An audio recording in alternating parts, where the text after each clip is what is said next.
Here's another one of our products. This is our panel lights. This is just a very small amount of our panel lights. We have every type of panel light you could possibly imagine, and later we will be showing you all the different ones we have. We have surface mounted panel lights. We have recessed panel lights. I mean, we have a very well built panel light. We have incorporated an extra heat sink in here to reduce heat, where a lot of people are cheating people. They're just putting an LED strip in there against the panel and hoping and knowing that's going to overheat. You know, we test every light to make sure where the heat's going to be in the circumstances that it's being used. Notice the Meanwell driver is a very good driver.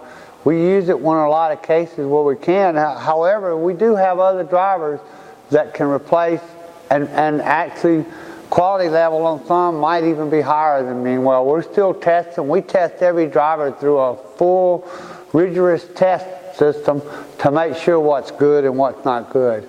If you notice, we also put a quick connect on our drivers, so if a driver goes bad, all you got to do is just unplug it, plug a new one up, and go forward.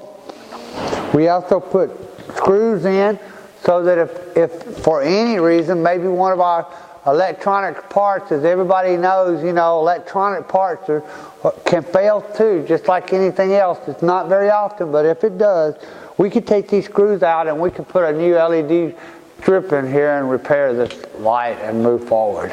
A lot of problems that's happening in the world is people are going in and testing these lights in open air, say it's only 60 degrees where they're testing it at, and it's not overheating. Sure enough, it's not overheating, but when you put it up in that attic where it's going to be 90 or 100 degrees, it's going to overheat, and in 6 months or a year from now, that light's only going to be putting out half the light level than it was putting out. A good example of that most people will recognize is a car. If you take a car and you just overheat the crap out of it, once you do, you can pretty well throw that engine away, because you can't fix the seals and all those parts that's going to blow up whenever you overheat that car. It'll crack the block. The same thing with LED. If it overheats, you can pretty well figure you just destroyed your 5-year product.